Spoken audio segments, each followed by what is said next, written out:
ಇವು ಬಲಗಾಲನ್ನು ಮಡಚಬೇಕಿತ್ತು, ಬಲಗೈಯನ್ನು ತೊಡೆ ಮತ್ತು ಎರಡು ಕಡೆಗಳ ಮಧ್ಯದೊಳಗೆ ಹಾಕ್ತಾರೆ. ನೆಕ್ಸ್ಟ್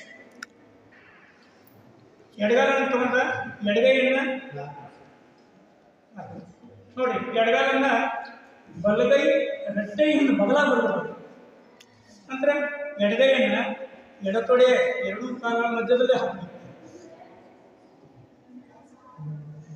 ಈಗ ಈ ಎಡಗಾಲ ಕೂಡ ಬಲಗಾಲ ಕೂಡ ಏನಾಯ್ತು, ರೆಟ್ಟೆಗೆ ಹಿಂದೈತಿ, ಎರಡೂ ಕಾಲ ಹಿಂದೆ ರೆಟ್ಟಿಗೆ ಇದಾವೆ, ಲಾಕ್ ಆಗಿ ಬಂದಿದೆ. ಎರಡೂ ಕೈಗಳಿಂದ ತನ್ನ ಗದ್ದವನ್ನು ಹಿಡಿದುಕೊಳ್ಳಬೇಕು. ಬೆನ್ನು ಸಾಧ್ಯವಾದಷ್ಟು ನೇರವಾಗಿ ಮಾಡ್ತಾ ಇದ್ದಾರೆ.